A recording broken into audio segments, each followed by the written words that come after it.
Hello बच्चों। तो last time हमने देखा कि रदरफोर्ड मॉडल हमने डिफाइन कर लिया था और हमने उसके लिमिटेशंस भी देखे। लिमिटेशंस क्या थे उसके कि भाई वो स्टेबिलिटी को डिफाइन नहीं कर पा रहा था।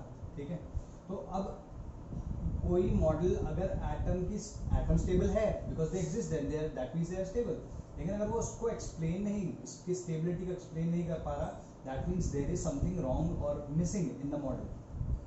ठीक है, तो एक कहानी है, ये जो पेन ये 1911 में शुरू हुआ, 1913 में खत्म हुआ। ठीक है, 1911 में रदरफोर्ड ने अपना मॉडल दिया, 1913 में बोर ने अपना मॉडल दिया। तो इन 2 सालों में कुछ ऐसे डेवलपमेंट्स हुए जिसकी वजह से हमें लगा कि there is something missing and which can be added और may be a new model can be proposed. ठीक है, तो वो 2 मॉडल्स क्या थे? तो ये है developments leading to Bohr's model. Bohr के मॉडल में के डेवलपमेंट के लिए जो उस टाइम पे उस 2 सालों में डेवलपमेंट्स हुए वो क्या थे? ठीक है, the first development was that dual nature of light. ठीक है, देखो dual nature of light has both particle and wave characteristics. ठीक है, दिस वाज कंप्लीटली एस्टैब्लिश्ड। वो कैसे हुआ? तुम लिख सकते हो phenomena like photoelectric effect, black body radiation, etc. were explained using particle या assuming particle nature of light, not light. ठीक है जी।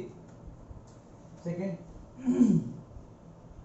इसी में पार्ट में लिख लो लाइट और light and electromagnetic radiation were the same. Light and electromagnetic radiation were the same. Second point, जो second development है वो है कि 1885 में बाल्मर ने हाइड्रोजन का एक स्पेक्ट्रम एक ऑब्जर्व किया।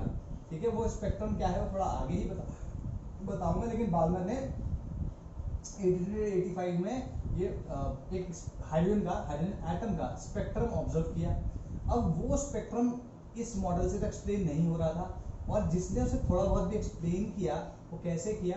By assuming quantised energy levels. तो सेकेंड डेवलपमेंट लिखो, atomic spectra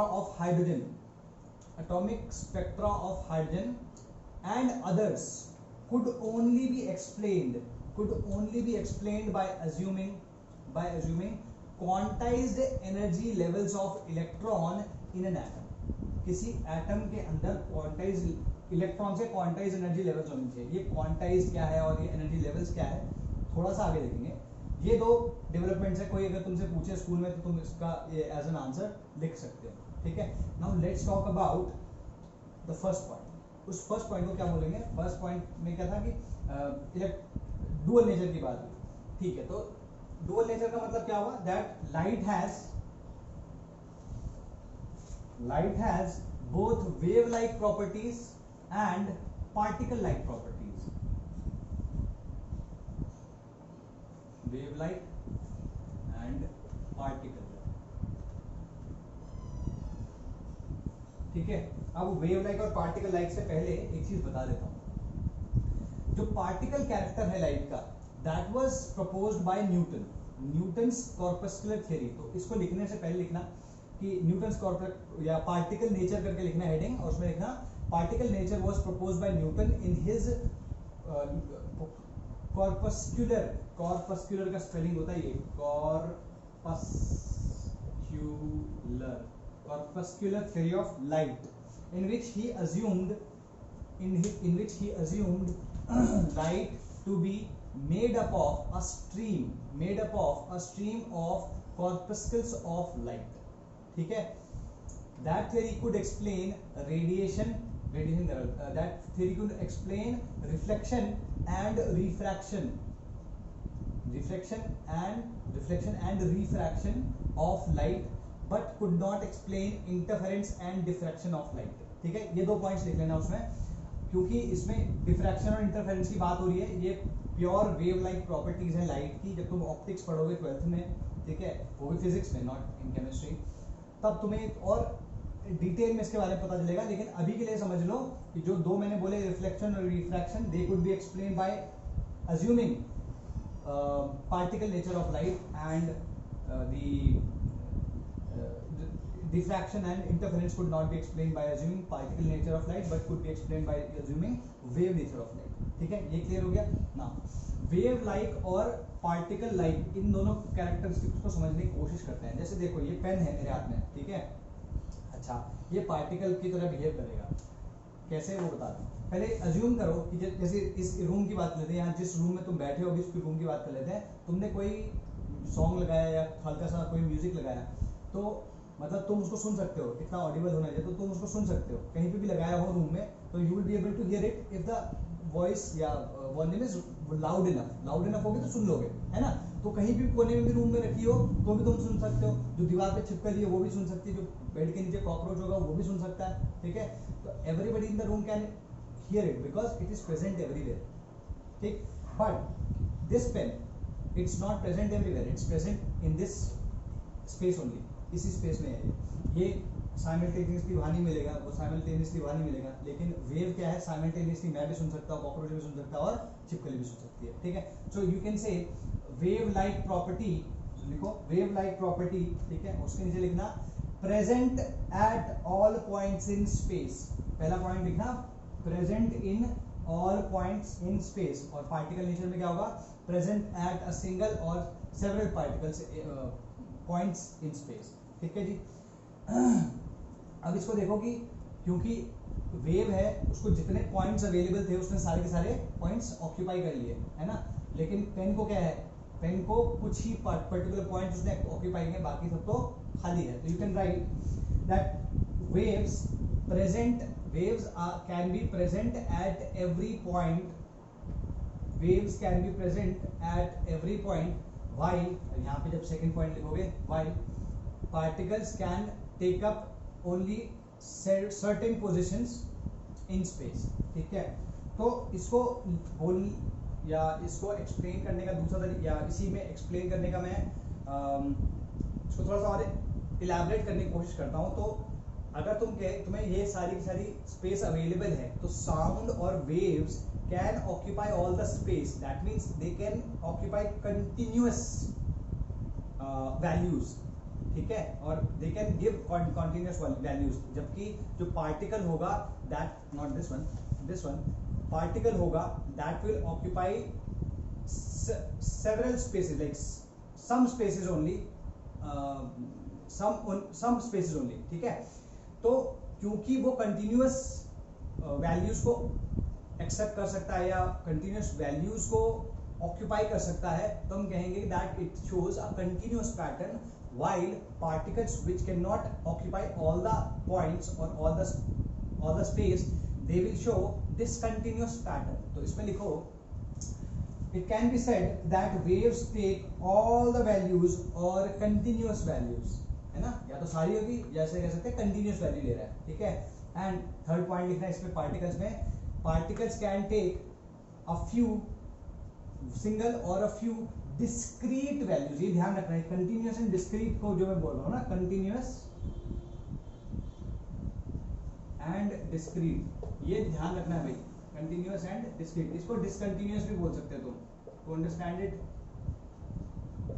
इवन बेटर. ठीक है, डिसकंटिन्यूअस मतलब जो कि थोड़े थोड़े अंतराल में कुछ कुछ पॉइंट्स को ऑक्यूपाई करे, पूरे सारे के सारे पॉइंट्स को ऑक्यूपाई ना करे. ठीक है, तो अब इसको समझने के लिए let's take an example. Let's say मेरे पास एक फिसल पट्टी है, एक स्लाइड है. ठीक है जी, तो अगर तुम उस स्लाइड पे जाते हो, लेट्स से ये 5 फीट है, ज्यादा बड़ी नहीं लेते, 5 फीट के आसपास होती है. एक बच्चा है जो कि यहाँ से उसके फिसल के, ठीक है, आ रहा है. ये सारी की सारी वैल्यूज जो हर या किसी भी पॉइंट पे देखो, तो it can occupy all the values, it can take all the values. ये सब पॉइंट्स को कवर करता हुआ आएगा, है ना. लेकिन अगर मान लो यही 5 फीट की हाइट है, ठीक है, यही 5 फीट की हाइट है मान लो. ठीक है, तो एक एक फीट की मान लो यहाँ पे सीढ़ियां हैं. तो अगर वो बच्चा यहाँ से उतरेगा तो वो 5 फीट ले सकता है, 4 फीट एज अ वैल्यू ले सकता है, 3 फीट एज अ वैल्यू ले सकता है, 2 फीट एज अ वैल्यू ले सकता है, या 1 फुट एज अ वैल्यू ले सकता है, ठीक है, और फिर 0 पे आ जाएगा। तो उसने यहाँ पर अगर देखो तो उसने सिर्फ 5 डिस्क्रीट डिसकंटिन्यूअस वैल्यूज ली हैं। यहाँ पे उसने सारी की सारी वैल्यूज है, सारे के सारे हाइट्स कवर करता हुआ वो आया है। Did you get this? ठीक है, तो बस ये ध्यान रखना है, अगर कुछ नहीं भी समझ में आए तो मैंने जो पेन और ये साउंड वेव्स का म्यूजिक का एग्जाम्पल दिया था रूम में, वो ध्यान रखना कि वेव कैसी हो सकती है और पार्टिकल कैसा हो सकता है। ठीक है जी। Now let's talk about types of waves, या वेव के बारे में बात करते हैं। तो लिखो wave. What is a wave? Wave is a mode of transfer. Wave is a mode of transfer of energy without transfer of mass. Wave is a mode of transfer of energy without transfer of mass. Wave दो प्रकार की होती है, तुमने थोड़ा बहुत पहले भी पढ़ा होगा। और वेव जो दो प्रकार की होती है, पहली वेव जो होती है वो होती है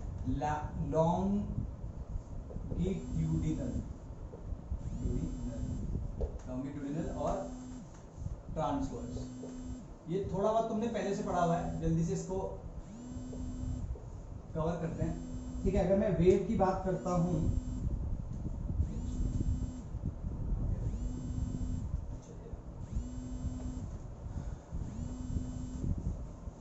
मैं वेव की बात अगर करता हूं तो सॉरी लॉन्गिट्यूडिनल वेव्स की बात करता हूं, तो ये इसका बेस्ट एग्जांपल है साउंड वेव्स। ठीक है, देखो अगर मान लो ये इसका direction of propagation of wave है ना, या डायरेक्शन ऑफ वेव है, इसको डायरेक्शन ऑफ वेव कहेंगे। इस डायरेक्शन ऑफ वेव में अगर मान लो जो भी चीज वेरी कर रही है वेव के लिए, अगर वो इसी डायरेक्शन में वेव वेरी कर रही है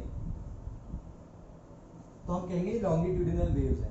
ठीक है, तो लिखो oscillation of a particular quantity और particles, in the same direction as the direction of wave. Direction of wave के डायरेक्शन में ही उनका वेरिएशन होगा, है ना। आगे जैसे क्या होता है साउंड वेव्स की अगर हम बात करें, एग्जांपल ले साउंड वेव्स का, इसको अगर तुम्हें दिखाना हो ना तो तुम इस तरीके से ना दिखा के, ये डायरेक्शन ऑफ प्रोपगेशन हो गया तो इस तरीके से दिखा सकते हो कि इसका जो वेरिएशन होता है वो इस तरीके से होता है, इस डायरेक्शन में। ठीक है, तो होता क्या है साउंड वेव्स में तुमको हम कहते हैं कि जैसे मैंने कुछ बात कही तो मेरे मुंह के आगे के जो पार्टिकल्स हैं उसमें कुछ स्पंदन पैदा हुआ, ठीक है, ऑसिलेशन पैदा हुआ, और वो ऐसे ही पार्टिकल्स को काइंड ऑफ ऑसिलेट करते करते तुम्हारे कान तक पहुंच गए, यू कुड हियर इट।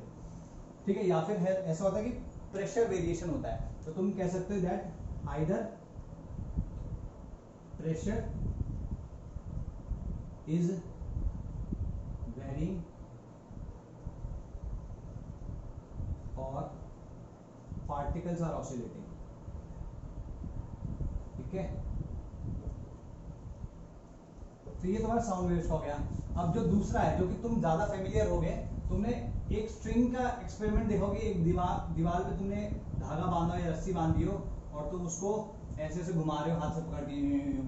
ठीक है, आजकल तो वो कुछ वीडियोस भी आते हैं जिसमें ये बॉडी बिल्डर्स या जो स्पोर्ट्स पर्सन होते हैं वो ऐसे ऐसे करके अपने इसको रोप को ऐसे ऊपर नीचे कर रहे होते हैं, समथिंग ऑफ दैट सॉर्ट। तो हालांकि ये मूव नहीं कर रही है, बट अगर मान लो कोई वेव ऐसी हो जो कि इस डायरेक्शन में मूव कर रही हो, लेकिन अगर हम ध्यान से देखें तो जो पार्टिकल्स हैं वो एग्जैक्टली इसके परपेंडिकुलर मूव कर रहे हैं, ये पार्टिकल्स ऐसे परपेंडिकुलर मूव कर रहे हैं।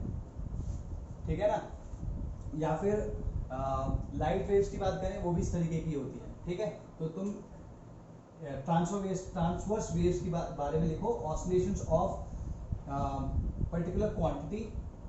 ठीक है, पर्टिकुलर क्वांटिटी और particles perpendicular to the direction of motion of wave. ठीक है, those waves are called transfer waves. तुम एक ये नॉर्मल से एग्जांपल बना सकते हो और एग्जांपल के तौर पे तुम लिख सकते हो वेव्स ऑन अ स्ट्रिंग। ठीक है जी, क्लियर है ये बात। तो ये ट्रांसवर्स वेव्स होगी, ये लॉन्गिट्यूडिनल। अब ट्रांसवर्स वेव्स को थोड़ा सा और इलैबोरेट करते हैं, इसका जेनेरिक जो जनरल रिप्रेजेंटेशन है हम उसकी बात करेंगे। ठीक है, जनरल रिप्रेजेंटेशन किसी भी ट्रांसवर्स वेव का कैसा होता है वो देखो। देखो भाई, ये तुम्हारा ये साइनोसाइडल टाइप दिख रहा है ना, ये साइन वेव टाइप है ना, ठीक है। तो ओके, तो इसमें ये जनरल है, हर एक वेव ऐसी नहीं होगी ट्रांसवर्स, बट बहुत बेसिक लेवल पे बता रहा हूं। देखो भाई, ये जो पर्टिकुलर पार्ट्स हैं, ये क्या है, चोटियां हैं और ये खाइयां हैं। तो इस चोटी को हम कहते हैं क्रेस्ट, इसको भी हम कहेंगे क्रेस्ट, और इसको हम कहते हैं ट्रफ, ठीक है। तो ओके, नाउ इसमें ये तो क्रेस्ट होगी, ये ट्रफ होगी। अच्छा, ये जो डिस्टेंस है दो क्रेस्ट के बीच में, या मान लो चलो ठीक है, दो ट्रफ के बीच में भी वही डिस्टेंस होगा, तो इस डिस्टेंस को हम कहते हैं वेवलेंथ। वेवलेंथ लैम्डा, ये लैम्डा से रिप्रेजेंट किया जाता है, ठीक है। इन सारे को हम डिफाइन करेंगे आज, ठीक। अच्छा, अब बात करते हैं, ये हो गया तुम्हारा, ये जो ऑसिलेशन है इसमें ये जो मैक्सिमम वैल्यू आ रही है इस ऑसिलेशन की, ठीक है, this is called amplitude. Amplitude, this is represented by A, ठीक है जी। क्रेस्ट हो गया, ट्रफ हो गया, वेवलेंथ हो गया, एम्पलीट्यूड हो गया, ठीक। अच्छा, तो अब इसको डिफाइन करते हैं धीमे धीमे। सिंपल सी बात है, ये दिस वाई और एक्स एक्सिस क्या, ये टाइम भी हो सकता है, ये स्पेस भी हो सकता है, तो इसका मैंने कुछ लिखा नहीं है यहाँ पे, ठीक है। बस ये समझो कि कोई क्वांटिटी जो है वो ऐसे वेरी कर रही होगी, मतलब वाई एक्सिस के अलोंग वेरी कर रही होगी, और जो प्रोपगेशन ऑफ वेव होगा वो एक्स एक्सिस के अलोंग होगा। Just to give you an idea, क्योंकि एक्स और वाई एक दूसरे के परपेंडिकुलर होते हैं, ठीक। तो यहाँ पे अगर हम सबसे पहले लिखे हैं व्हाट इज अ क्रेस्ट, ठीक है, तो क्रेस्ट के लिए लिखो हाईएस्ट पॉइंट, हाईएस्ट पॉइंट और the top most point of the wave, ठीक है, ऑफ द वेव। ट्रफ के लिए लिखो ट्रफ बॉटम मोस्ट और the lowest point, bottom most और the lowest point of a wave, ठीक है। क्लियर होगी बात, ठीक है। नाउ राइट वेवलेंथ, ठीक है, डिस्टेंस बिटवीन टू क्रेस्ट्स और टू कंसेक्यूटिव क्रेस्ट्स, एक के बाद एक, इसके बाद भी एक और आएगी ना, उन दोनों के बीच में, मतलब इसके और उसके बीच में नहीं, कंसेक्यूटिव क्रेस्ट के बीच में, ठीक है जी। तो लिखो the distance between two consecutive crests और two consecutive troughs is called wavelength, ठीक है।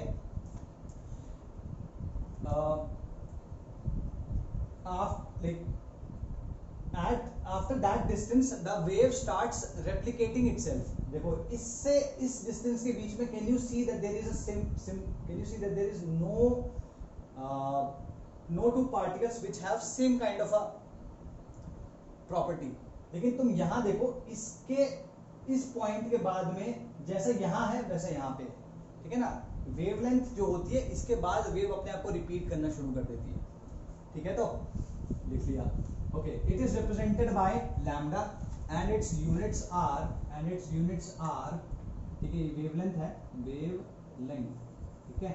तो वेवलेंथ को मैंने किससे बताया था, तुम्हारा लैम्डा से, और इसकी यूनिट होगी आइदर मीटर, सॉरी मीटर्स में, सेंटीमीटर्स में, इसमें तो बहुत रेयरली होती है लेकिन इसमें जरूर होती है, नैनोमीटर और एंगस्ट्रॉम में, क्योंकि बहुत छोटी होती है ना। लाइट के बारे में अगर हम बात करें तो ये होती है, इन जनरल मीटर सेंटीमीटर्स में भी हो सकती है, लेकिन तुम लाइट की बात कर रहे हो तो उसमें ये वाली ज्यादा इंपॉर्टेंट है, ठीक है। ये होंगी लेकिन ये ज्यादा इंपॉर्टेंट है भाई, ठीक है। तो ये इसकी यूनिट्स हो गई, got it, okay. Now write about amplitude. Amplitude क्या हुआ, एम्पलीट्यूड तुम देख रहे हो height of the crust, sorry crust नहीं, crest, height of the crest, crest की जो हाइट है वो तुम्हारी एम्पलीट्यूड है। तो लिखो एम्पलीट्यूड में, amplitude is represented by A and it is the height of the crest और the depth of the trough, ठीक है जी। क्लियर होगी बात, और ठीक है ये तो तुमने एम्पलीट्यूड के बारे में लिख लिया। नेक्स्ट लिखो, वैसे भी अगर ये हाइट की बात कर रहे हैं या डेप्थ की बात कर रहे हैं तो इसकी यूनिट भी मीटर्स में होगी, गॉट इट, ठीक है।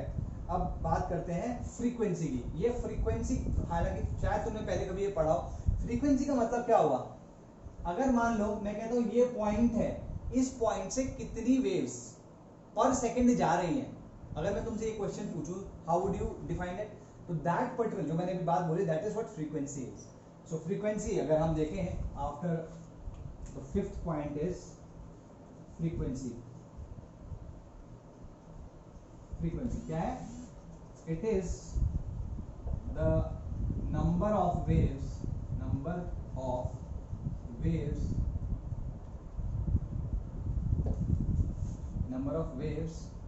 passing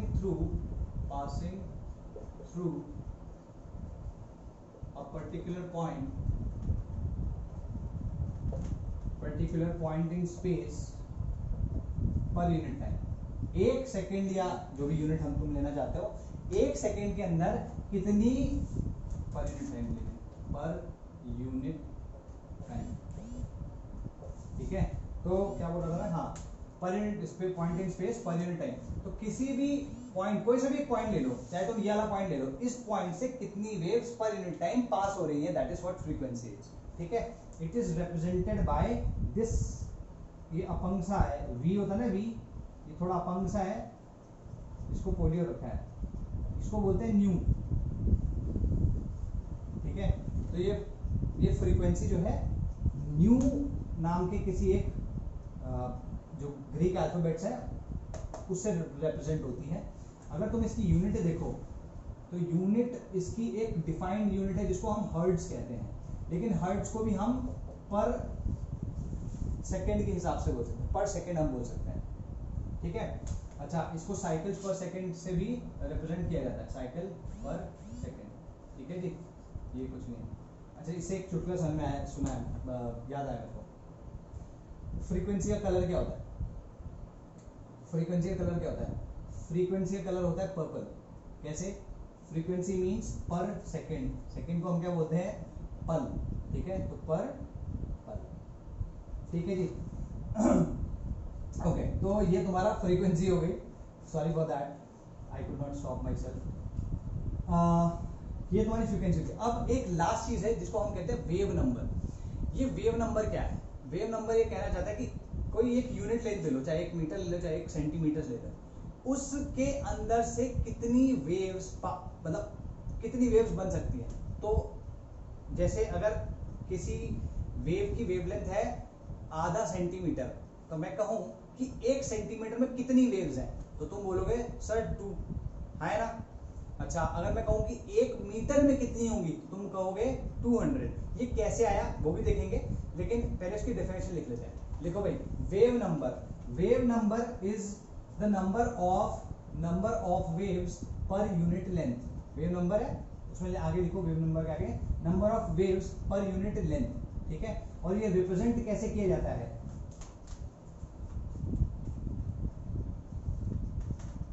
इसको बोलते हैं वेव नंबर, ठीक है। तो अच्छा, इसको रिप्रेजेंट किया जाता है, किसी का छोटा भाई, बड़ा भाई, जो भी बोलना चाहो, ये भी थोड़ा सा पोलियो का शिकार है और इसके ऊपर एक बार रखा है, थोड़ा बड़ा भाई है, ज्यादा भार है इसके ऊपर, ठीक है। ये न्यू बार नाम से जाना जाएगा, न्यू बार। कुछ लोग उसको वी बार भी लिखते हैं, शायद तुम्हारी एनसीईआरटी में भी वी बार करके है, तो चाहे तुम न्यू बार बोलो चाहे वी बार बोलो, डजंट मैटर। इसके ऊपर अगर ऐसे रखा हुआ है डंडा, तो समझ जाना कि ये वेव नंबर की बात हो रही है, ठीक है जी। इसकी यूनिट क्या है? देखो भाई, ये इसने क्या बोला? पर यूनिट लेंथ, है ना। तो इसकी जो यूनिट होती है वो होती है पर मीटर और पर सेंटीमीटर, ठीक है जी। और अगर तुम इसके और लैम्डा के बीच में रिलेशनशिप देखना चाहते हो तो ये आएगा, जो मैंने अभी तुमको 2 सवाल बोले थे उसमें उसका आंसर कैसे आएगा? अगर हाफ सेंटीमीटर है ना, तो हाफ सेंटीमीटर का मतलब क्या हुआ? हाफ सेंटीमीटर को अगर मैं 1/1/2 आएगा, 2 पर चला जाएगा तो क्या आएगा? 2 पर सेंटीमीटर, है ना। तो 1 सेंटीमीटर में 2 वेव्स हो गई, ठीक है जी। अच्छा, अगर मैं बोलता हूँ 1 मीटर में कितना हुआ, तो इस यूनिट को हमें मीटर में चेंज करना पड़ेगा। तो अगर मैं हाफ सेंटीमीटर कह रहा हूँ तो कितने मीटर के इक्वल हुआ ये?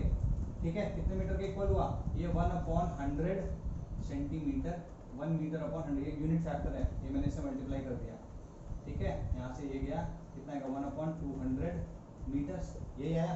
तो सेम अगर तुम लैम्डा ये न्यू बार कैलकुलेट करना चाहते हो तो 1 अपॉन लैम्डा आएगा। लैम्डा तुम्हें इस मीटर्स में डालना है, 1 अपॉन 200 मीटर्स यह आ जाएगा, sorry 1 upon 1/200 metre, 1 upon 1/200 metres, ये आ जाएगा 200 पर मीटर, मतलब 200 वेव्स होंगी 1 मीटर के अंदर। यू कैन सी दैट, ठीक है। 2 सेंटीमीटर में अगर 2 है, 1 सेंटीमीटर में अगर 2 है तो 100 सेंटीमीटर में 200 होंगी ना, सिंपल सी बात, ठीक है। ये वेव नंबर हो गया। अच्छा जी, अब एक लास्ट चीज आती है 7th one, which is the velocity. भाई अगर वेव मूव कर रही है तो किस वेलोसिटी से मूव कर रही है वो भी तो हमें पता होना चाहिए।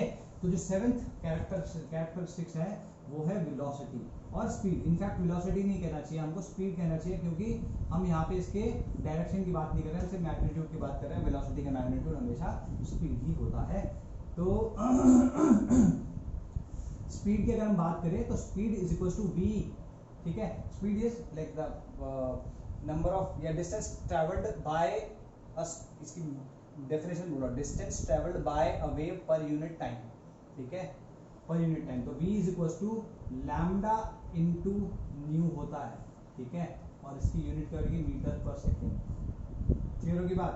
अच्छा, v इक्वल टू लैम्डा की जगह मैं क्या लिख सकता हूँ, 1 upon nu bar into nu, ये क्या लिख सकते हैं, v into nu bar is equal to new.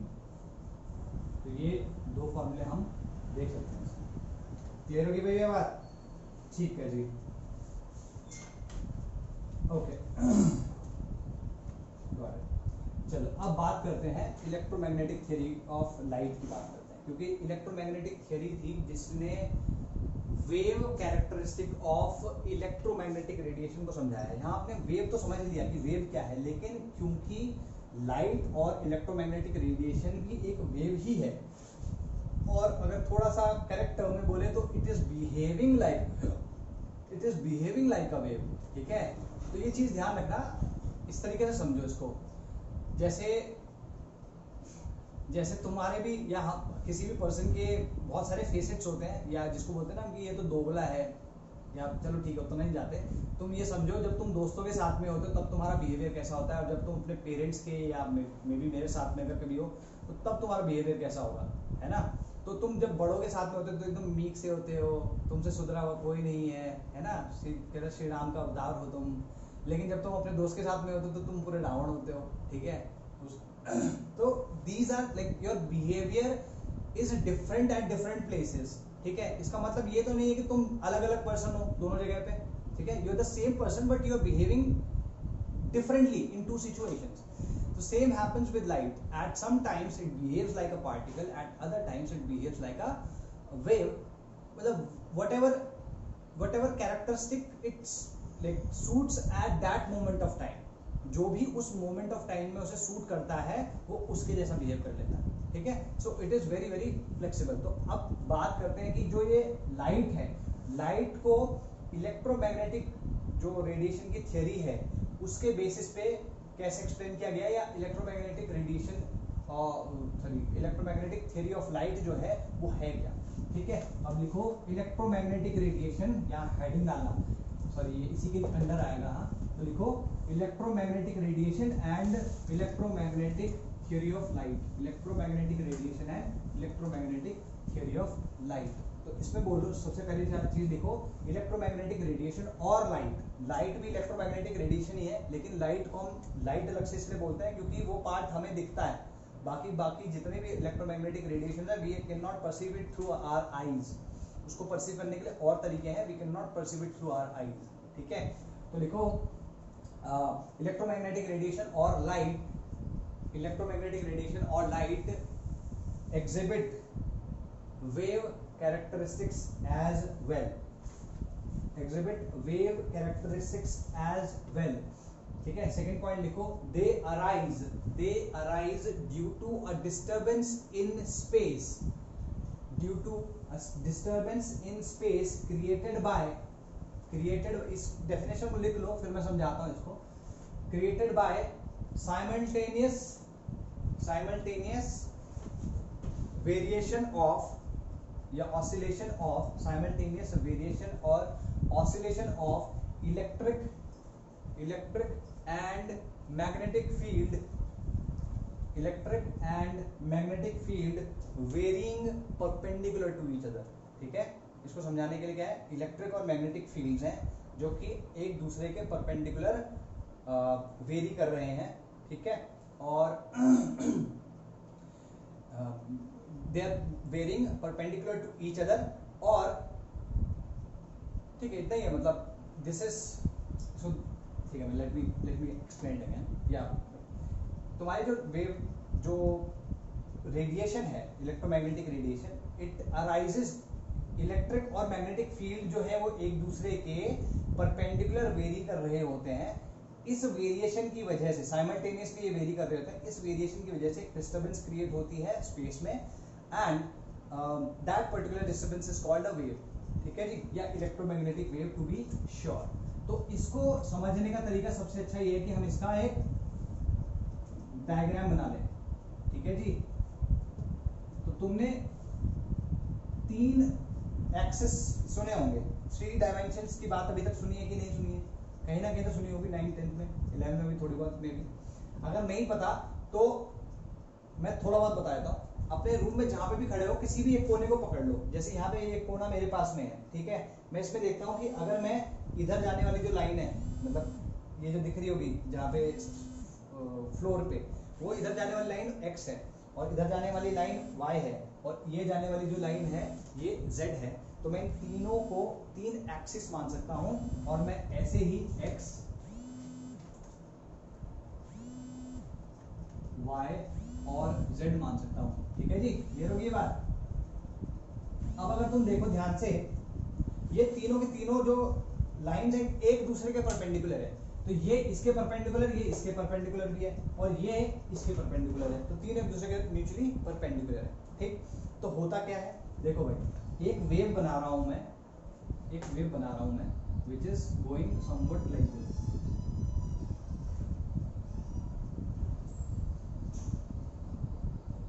ठीक है, ये वेरिएशन जो हो रहा है तुम्हारा x और z प्लेन में हो रहा है। ये x है, ये दीवार शायद दिख रही हो थोड़ी बहुत, ये x है, ठीक है, और ये z है। तो ये वाला जो है, ये दीवार जो दिख रही है, this is X Z plane. तो इसमें वेरिएशन हो रहा है इलेक्ट्रिक फील्ड का। ठीक है, इस तरीके से वेरिएशन हो रहा है इलेक्ट्रिक फील्ड का। ठीक, अच्छा, दूसरा, इस डायरेक्शन में लाइट, ये this is the direction of propagation of wave. X direction पे वेव मूव कर रही है। ठीक है, एक्स डायरेक्शन में मूव कर रही है, और इस प्लेन में वेरिएशन हो रहा है इलेक्ट्रिक फील्ड का। अच्छा, अगर मान लो कि ये जो एक्स और वाई प्लेन है, इसमें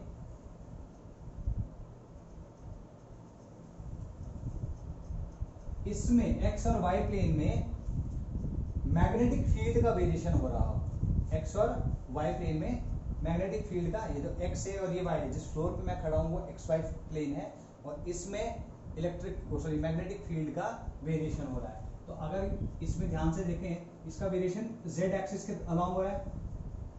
यार इसको ना दूसरा बनाना है। इलेक्ट्रिक फील्ड का वेरिएशन कहाँ हो रहा है?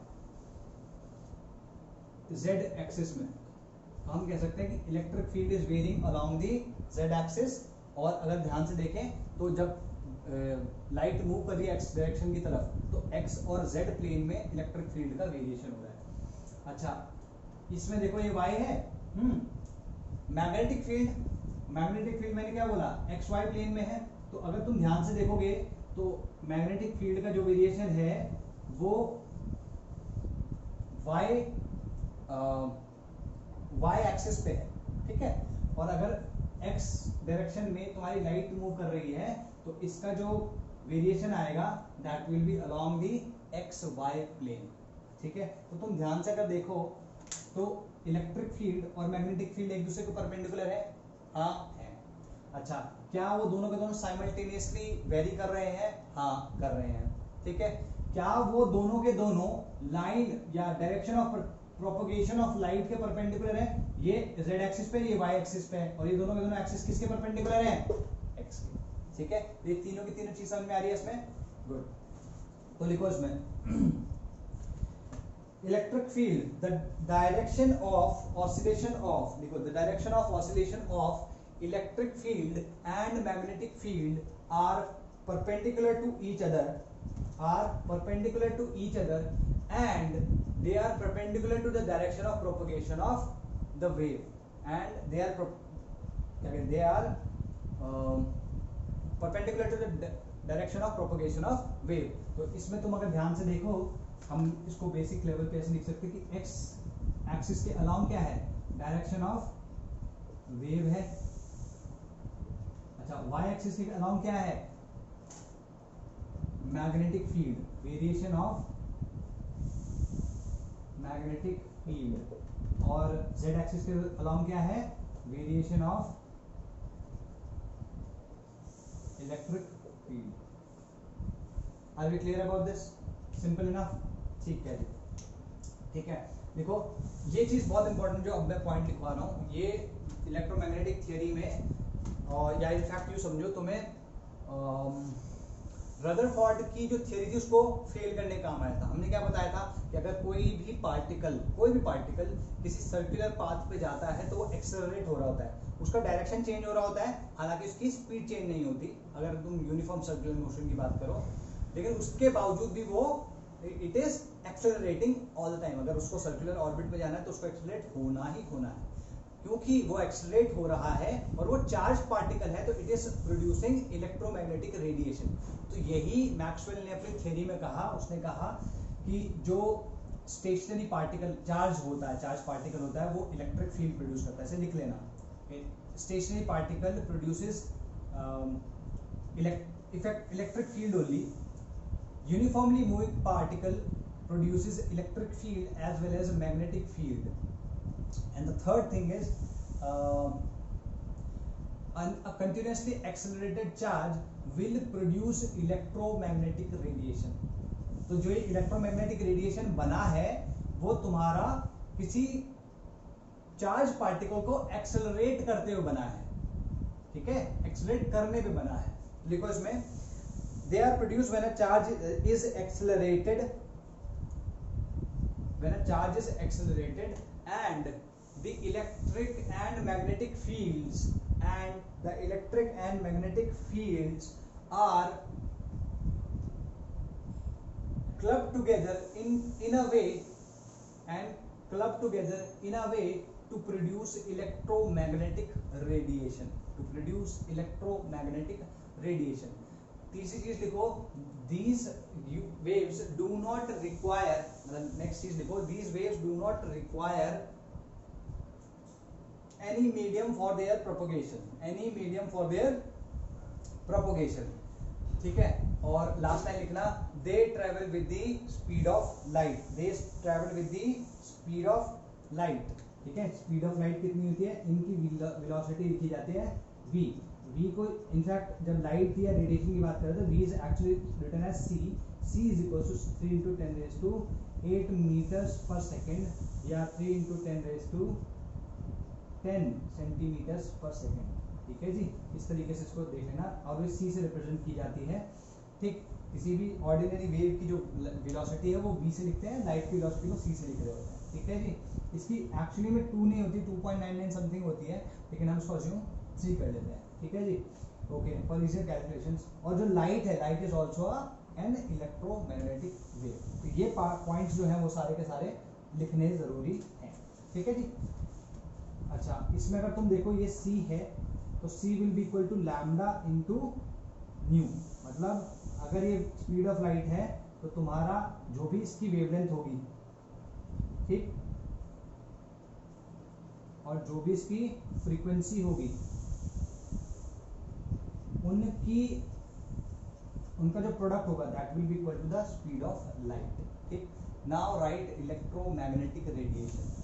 इलेक्ट्रोमैग्नेटिक रेडिएशन को थोड़ा सा और एक्सप्लेन कर लेते हैं, बात कर लेते हैं इसके बारे में। तुम्हारी एनसीईआरटी में तो एटलीस्ट है ही, ठीक है। एनसीईआरटी में क्या क्या दिया है वो देखते हैं।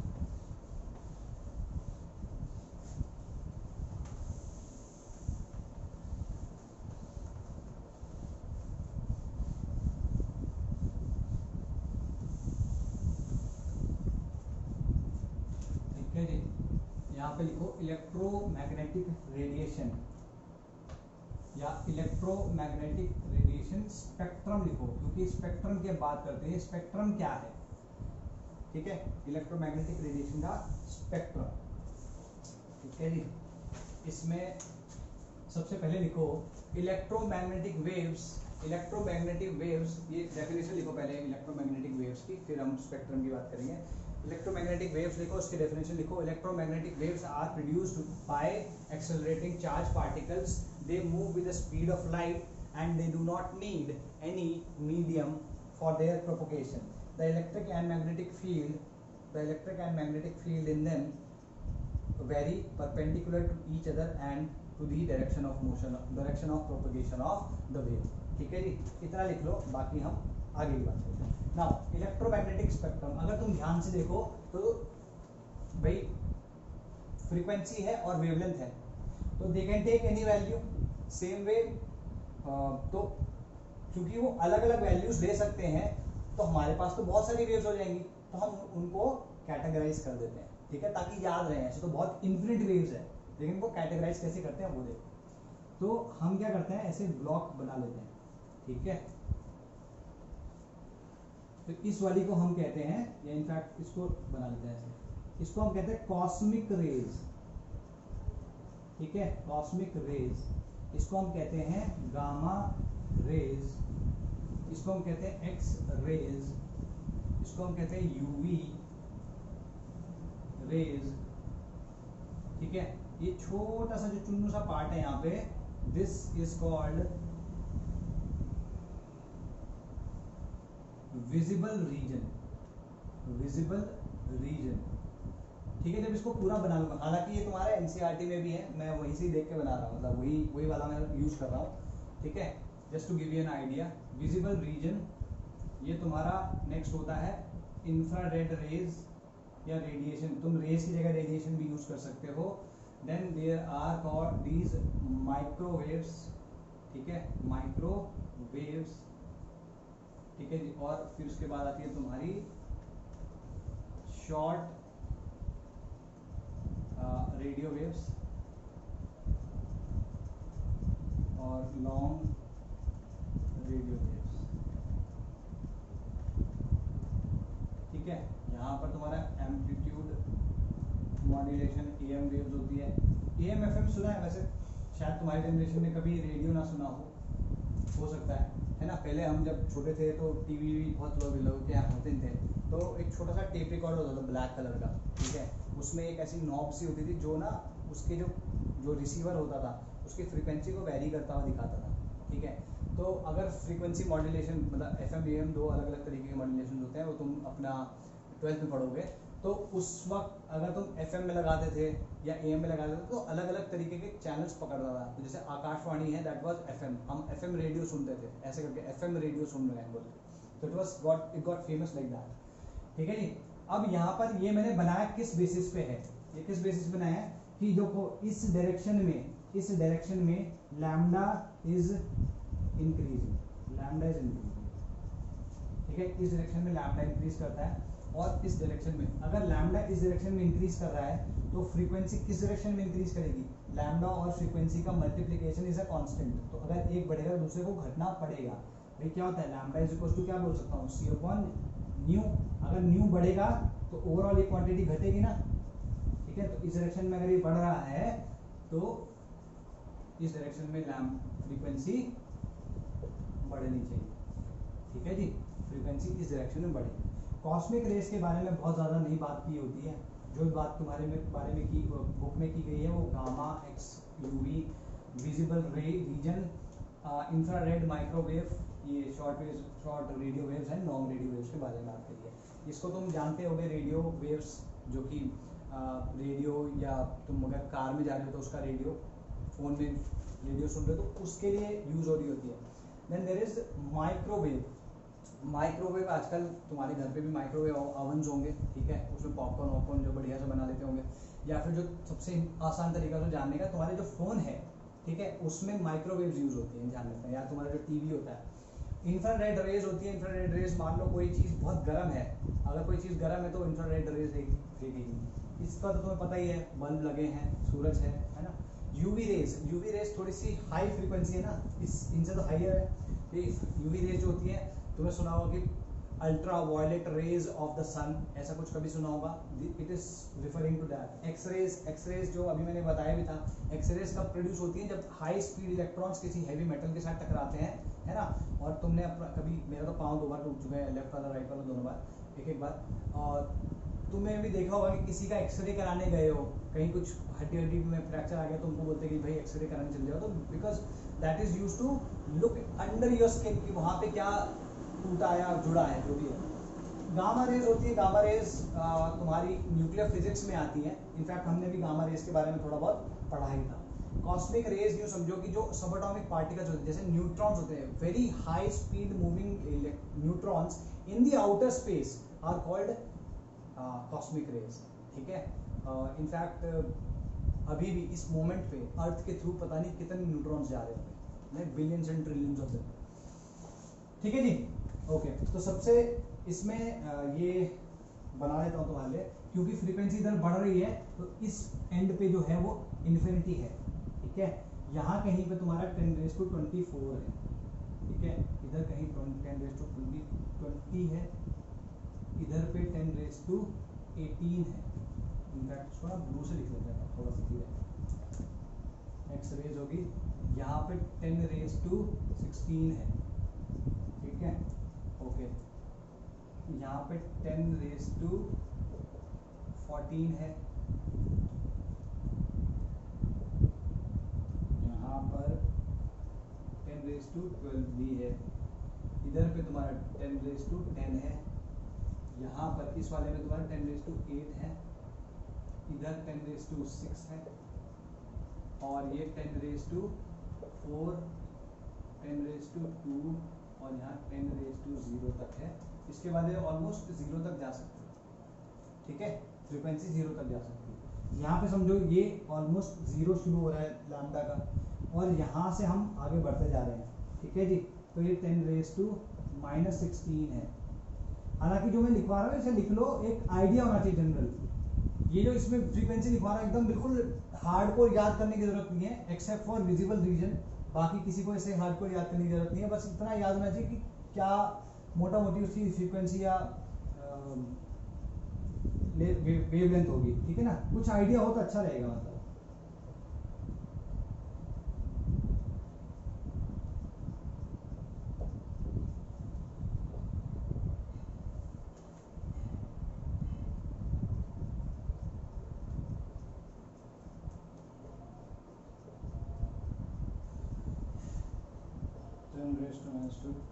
ठीक है, ये 10⁻0 है, ये 10⁻2 है, ठीक है जी। नॉट दिस वन बट ये,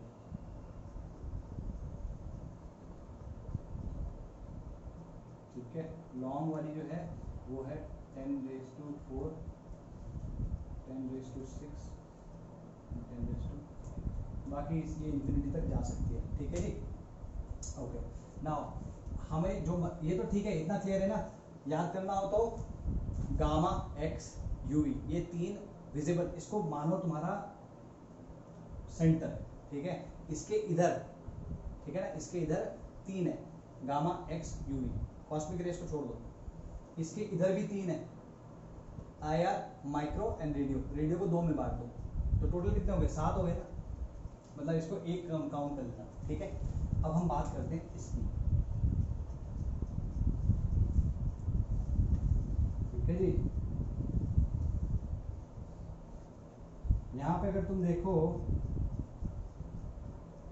इधर को, इस लाइट को अगर तुम प्रिज्म के थ्रू लेके जाते हो, ठीक है, तो तुम्हें क्या मिलता है? वी, भ, य, और VIBGYOR, violet, indigo, blue, green, yellow, orange, red.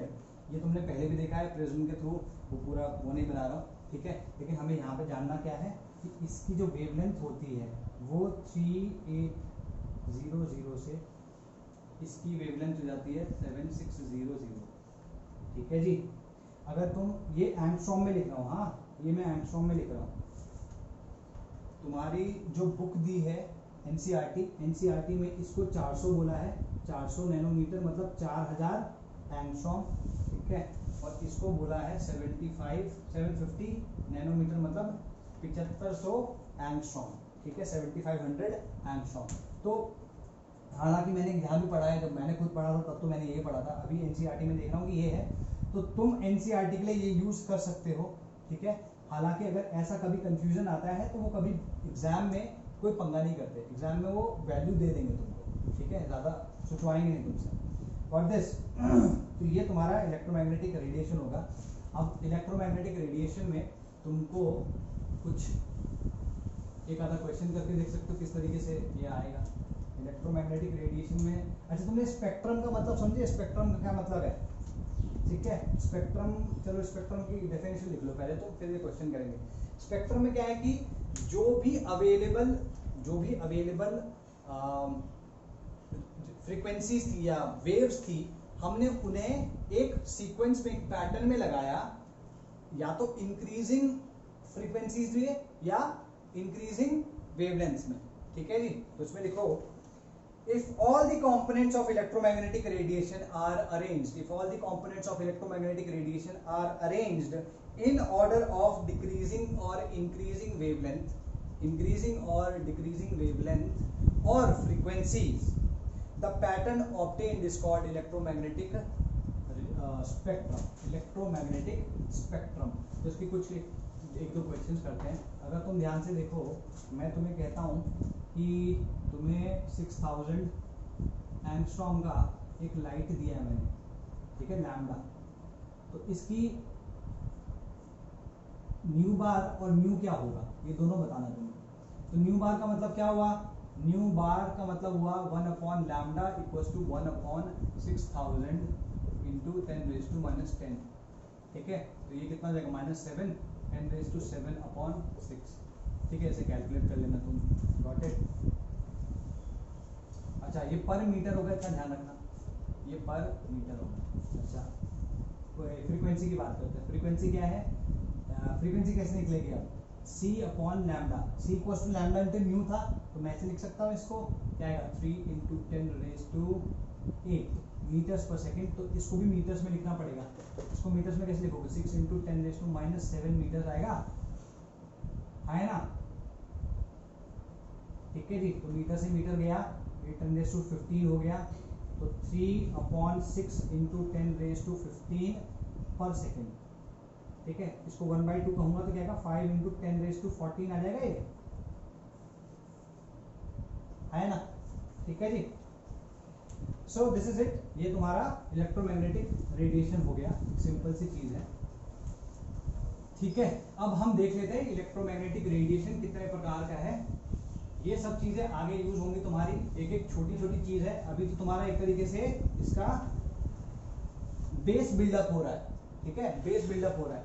तो इलेक्ट्रोमैग्नेटिक रेडिएशन जो होता है तुम्हारा दो प्रकार का होता है, एक होता है कंटिन्यूअस, एक होता है डिसकंटिन्यूअस, ठीक है। कंटिन्यूअस का मतलब क्या हुआ कि जैसे भी हमने देखा, जैसे लाइट की अगर हम बात करें, जैसे इनफैक्ट इसको देखने की कोशिश करते हैं कि अगर मान लो हमने एक प्रिज्म लिया, ठीक है, एक प्रिज्म के थ्रू हमने लाइट को पास किया, तो वो इस तरीके से कुछ खुल जाता है और फिर वो इस तरीके से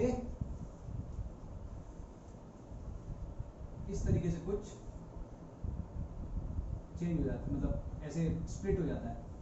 तो यहाँ पे क्या होता है भाई, यहाँ पे अगर तुम ध्यान से देखो तो 1 2 3 4 5 6 7, 1 2 3 4 5 6 7 8 हो गए। इसको यूं समझोगे तो यहाँ पे क्या होता है, इधर सबसे नीचे पे आर होता है, या इधर वेब गियर होता है ना, वेब गियर ओ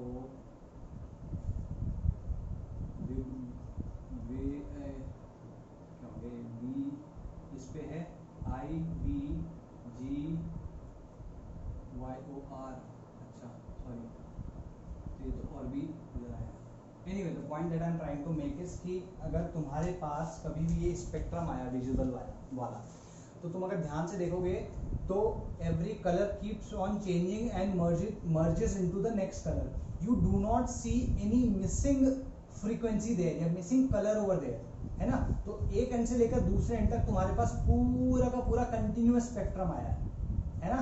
तो अगर जो भी उस रेंज में आने वाली फ्रीक्वेंसीज हैं वो उस स्पेक्ट्रम में प्रेजेंट हैं, है ना, कंटिन्यूअस, कोई भी फ्रीक्वेंसी मिसिंग नहीं है, तो हम कहेंगे कि ये स्पेक्ट्रम कंटिन्यूअस स्पेक्ट्रम है। और अगर इनमें से एक भी फ्रीक्वेंसी गायब हुई, ठीक है, या एक से ज्यादा फ्रीक्वेंसीज गायब हुई, तो हम क्या कहेंगे उसको, we will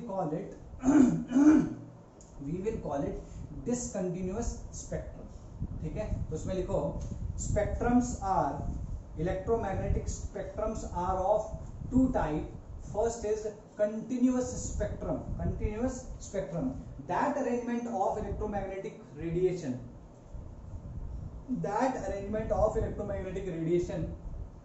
which contains all the frequencies or wavelengths of that particular range। मैंने तो यहाँ पे व्हाइट लाइट का एग्जांपल दिया ना। अब अगर जो हमने इससे पहले बनाया था पूरा का पूरा इलेक्ट्रोमैग्नेटिक रेडिएशन जो स्पेक्ट्रम बनाया था, अगर वो पूरा का पूरा हमारे पास अवेलेबल है तो हम कहेंगे वो कंटिन्यूअस है। या उसमें से कहीं भी हम दो पार्ट को लें, उस पार्ट के अंदर आने वाली जितनी भी वेवलेंथ्स है, जितनी भी फ्रीक्वेंसीज है, वो सारी की सारी प्रेजेंट है, तो हम कहेंगे वो कंटिन्यूअस स्पेक्ट्रम है, ठीक है। एग्जांपल के लिखो, when white light is pass through a prism, when a white light is pass through a prism, it splits into seven colors,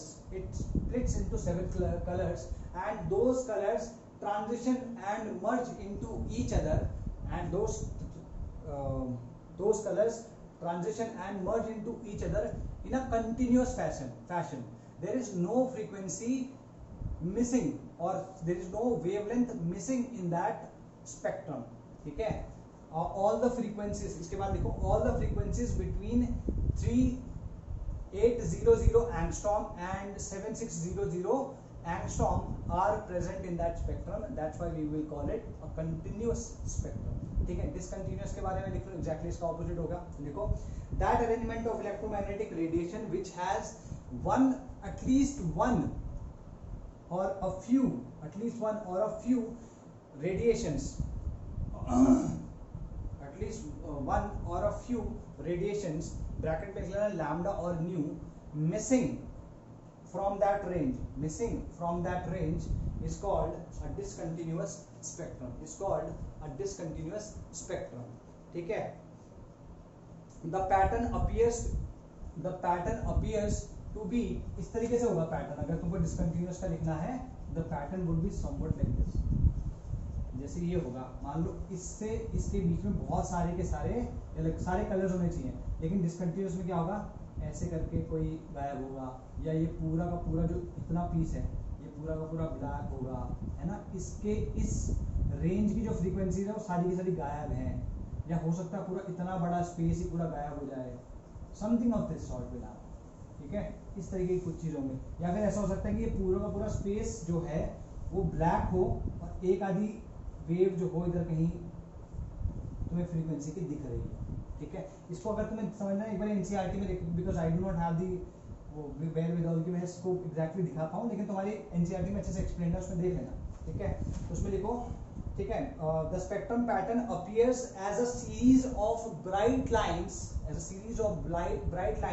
separated by dark lines और गैप्स, ठीक है। इसके बारे में लिख लो that it is of two types, ये भी दो प्रकार का होता है, एक होता है एमिशन स्पेक्ट्रा और एक होता है एब्जॉर्प्शन स्पेक्ट्रा, ठीक है। एक होता है एमिशन स्पेक्ट्रा और एक होता है एब्जॉर्प्शन स्पेक्ट्रा। तो उसमें लिखो emission spectra, the spectrum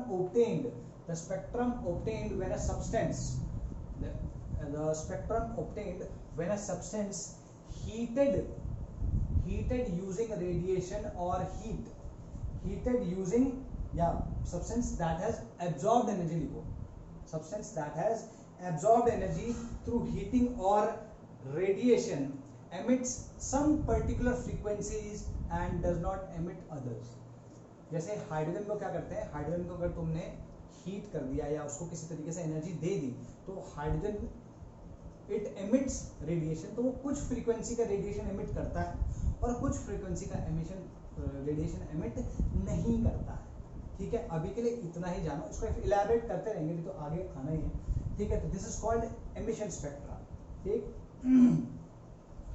absorption spectra क्या हुआ, व्हेन अ कंटिन्यू एब्जॉर्प्शन में ऐसा समझो कि तुमने कोई एक फुल कंटिन्यूअस स्पेक्ट्रम वाली जो लाइट है वो किसी सब्सटेंस के थ्रू पास कर दी, तो उस कंटिन्यूअस स्पेक्ट्रम में से कुछ वेवलेंथ्स जो है वो एब्जॉर्ब कर लेगा और बाकी बची वो छोड़ देगा। तो जो बची हुई हैं अब उसमें तुम्हें छोटी छोटी डार्क लाइंस दिखेंगी, पतली पतली डार्क लाइंस दिखेंगी। उसमें देखो, when a continuous spectrum of radiation is passed through a sample which absorbs some radiation out of that continuous spectrum, which absorbs some radiations out of that continuous spectrum, the resultant spectrum is the resultant spectrum with the missing wavelengths is called absorption spectrum। ठीक है, इसको spectrum और spectra भी बोलते हैं। Spectrum मतलब singular, spectra मतलब plural. ठीक है, और एक लास्ट लाइन लिख लो कि जो एमिशन स्पेक्ट्रा होता है और जो एब्जॉर्प्शन स्पेक्ट्रा होता है एक दूसरे के नेगेटिव्स होते हैं, एक दूसरे के नेगेटिव्स होते हैं। ठीक है जी, ये क्लियर हुआ। नेगेटिव जैसे तुम देखते हो कि जो नेगेटिव होता है तुम्हारा फोटो का, अभी तो पता नहीं तुमने देखा हो कि नहीं, जो नेगेटिव होता है तुम्हारी फोटो का, जो पहले कैमरा होते थे ना, उसमें जो तुम्हारी अभी जैसे मान लो तुमने पिक्चर खींची तो कहीं पे ब्राइट स्पॉट तुम्हें दिख रहा है, वो नेगेटिव में एक्चुअली में डार्क स्पॉट आता था, और जो डार्क स्पॉट होता था वो ब्राइट स्पॉट के जैसा दिखता था। तो it was like complementary image. तो ये दोनों एक दूसरे के कॉम्प्लीमेंट्री होंगे, एमिशन और एब्जॉर्प्शन। एक क्वेश्चन था तुम्हारा लास्ट क्लास में मैंने लिया था, दैट वाज कि यहां पर तुम्हारा, ठीक है जी, ये डिस्टेंस ऑफ क्लोजेस्ट अप्रोच के ऊपर एक क्वेश्चन था। इसमें दिस इज डी मिनिमम, ये डी मिनिमम है। ठीक है, इससे डी 3 टाइम्स डी मिनिमम पे ये वेलोसिटी पूछी थी। ठीक है जी, तो इस टाइम इस पॉइंट पे इसकी जो पोटेंशियल एनर्जी है दैट इज इक्वल टू कितनी है, के जेड ई, ये जेड ई मतलब वोल्ट था वैसे, तो ये जेड ई है, और ये जो पार्टिकल है, जो अल्फा पार्टिकल है, ठीक है, ये 2e हुआ इसका चार्ज। मैंने क्या करा था, गलती से मैंने जेड ई इंटू ई कर दिया था, इसलिए कुछ बच्चों को ये डाउट आया। ठीक है, अपॉन डी मिनिमम।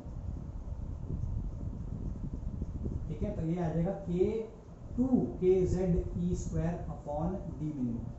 ठीक है, तो ये 2 लिख लेना वहां पे। और जो यहाँ पर इस पर्टिकुलर पॉइंट पे, ये जो पॉइंट सी बताया था मैंने, ये पॉइंट बी था, इस पर्टिकुलर पॉइंट पे ये पोटेंशियल एनर्जी भी होगी और काइनेटिक एनर्जी भी होगी। तो यहाँ पे काइनेटिक एनर्जी और पोटेंशियल एनर्जी का सम क्या आएगा, 1/2 half M alpha V naught या वी डैश स्क्वायर, प्लस इधर पे इसकी पोटेंशियल एनर्जी कितनी होगी, K into Z E into 2e upon 3d minimum. ठीक है, तो ये जो 2e था ये मैं भूल गया था वहां पे, तो क्या आएगा, half M alpha V dash square plus 2k Z E square upon 3d minimum. ठीक है, ये दोनों को इक्वेट करना है, इसको और इसको। बस ये मैंने करवा चुका हूँ ये सब चीजें, लेकिन बस यहाँ था मैंने ये के जेड ई स्क्वायर लिख दिया था instead of 2k Z E square, दोनों लिखे। Got it? चलो बाय बाय, टेक केयर।